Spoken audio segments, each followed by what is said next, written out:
Hello everybody, welcome back. Today we'll be reviewing the stunticon DRAGSTRIP from the Legacy line. Uh, you don't even probably care about their boxes, and his number was the first out of 5. And he is generally one of the best ones. Beside him, I own Wild Rider, but I do not have him to compare with him.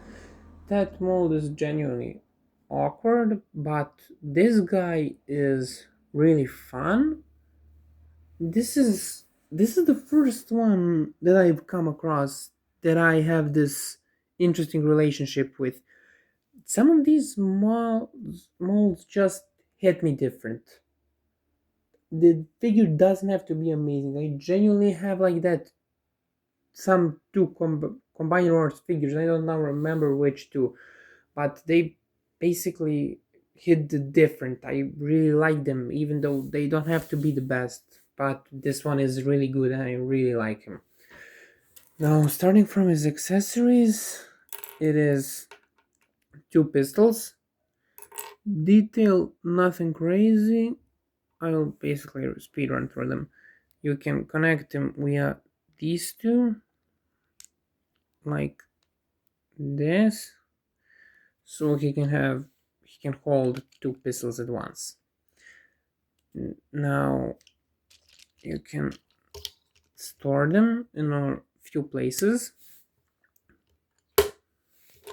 like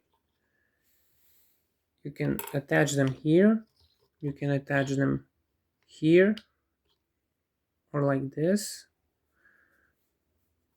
Then you can attach them like this, or like this.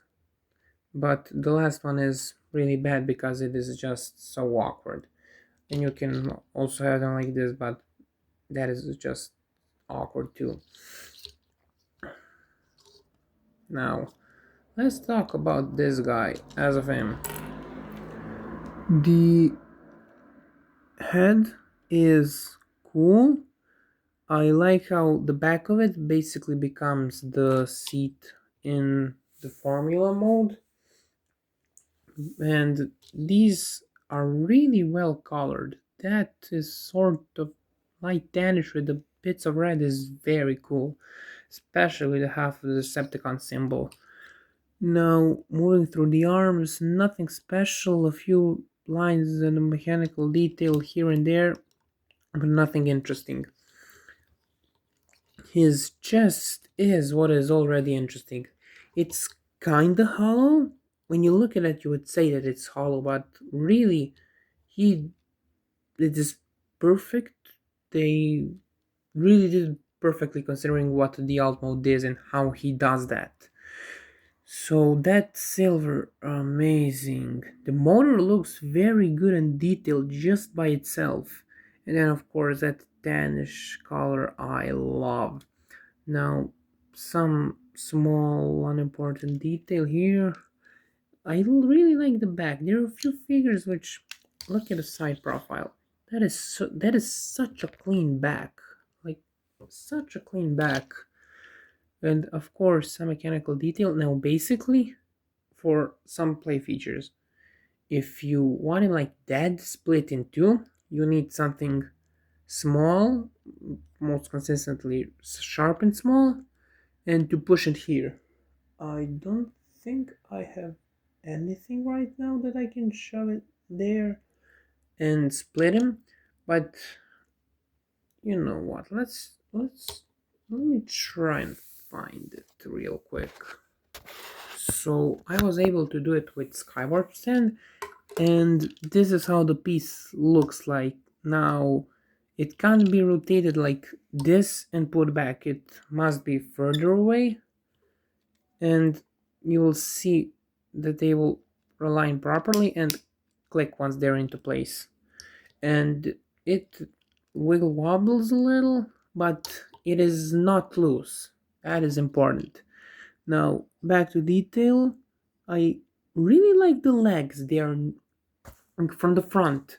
They are not painted at all, but they still do a really good job in showing off detail.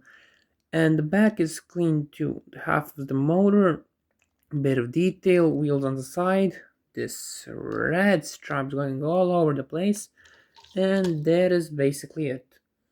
Now I will edit in the articulation. I just finished and realized that I did not do it. It said can do 360, it can just be a pain to get in there. You cannot make him look up or down, which is sad. Now his arms. 360 like this, but as you saw, this part gets a little bit on the way, but it is ignorable. Kick out a little less than 90 degrees. You can bend. No, the gun stands in the way. You can bend a little more than 90 degrees. You even have a little bit to the back, a little bend to the back to look more straight. Now we have a 360 waist, legs kick out, front a little less than 90, back 90, out to the side. You just, oh yeah, it will go far. It goes far more than 90. You have thigh swivels, knee. The only really thing I do not like about his articulation is the placement of the knee. It is really, really just not the good place. It just, I basically they didn't have anywhere else to put it, because with the transformation I don't see them putting it any lower, but that is just not good.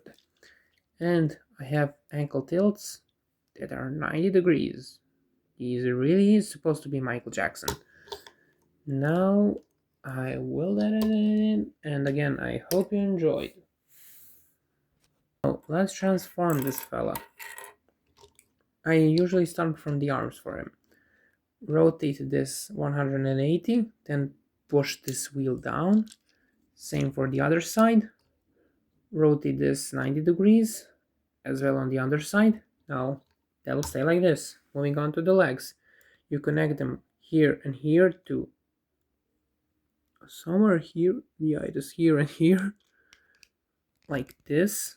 Now I take the feet and push them backwards 90 degrees. They will click 2 times. And I will rotate them and now open them.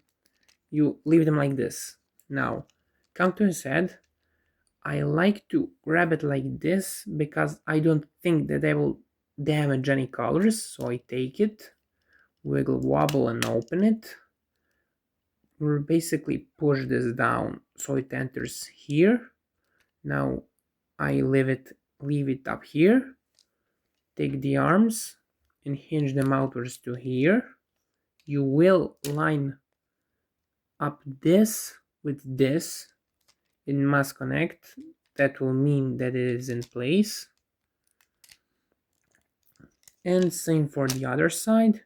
It's just that at the same time you will connect this port. Like this. Everything will hold together nicely and click fine. Now you will rotate this one like this, 180 degrees, and push it down like this. It will again hold very nicely into place. Now moving forward to something that won't hold very nicely into the place. Basically, you do the combiner wars legs configuration for this. You just wiggle wobble inside. Now these two have to go inside, which at least on my copy is like very hard to align properly. You see the colors will not be aligned properly and there will be gaps, but I don't really mind that. And be careful if you're forcing it. I one time didn't force it and I remember one of these two just falling off, but I was able to glue them together, so there's that. And now we're complete. This is so clean. It's like such a clean formula. Out of, I mean, I only own two of the stunticons, but I still think that he looks the best, even though I don't have something to compare him to except Wild Rider. Now, his motors are be fine. The seat is even molded. Yes, the head is hollow, English hollow, and not much detail there except these motors. And then you have it looking at you like this, and it is amazing. The stripes really come into play with that Danish and the color breakup English again, as well as here in the front with the. I love when they sort of form the Decepticons insignias like this from two separate pieces. It's so cool to me. And again, you can see it down, and basically, I of course do not own Monomaster, but from what I've seen, he should connect here, here, here, here. Something will push into this, and then here, here. And basically, this will split into two, and I will soon. No, I will again do it on camera. Basically, I took his pointing finger and shoved it in there and pushed this. Okay, like this. And this is how the two parts look like, and they'll basically just connect how I previously said. Now take the back in, and again it should hold nicely. This is so cool, like from the back, not too much, but it is enough to leave the rest to the imagination, and just a cool out mode. Even like it is decently detailed from this perspective too, even though you won't be seeing it. The side profile is clean too. Basically just really clean. Now time for the comparisons. Now I will be comparing him to his G1 counterparts. This is him together with Air Raid. Now this is him with 86 Grimlock, which you will be seeing tomorrow. That's the last one I will record daily like this. I don't think I will have time to do it when I basically finish with these, because these are all the figures I currently have with me right now. Then you have Yellowchow next to him. And really, these look small next to them, even though Air Raid somehow doesn't look small next to Grimlock. That's something that I notice now. Now, thank you all for watching. I hope you enjoyed. You may like, you may subscribe, and you may have a nice day.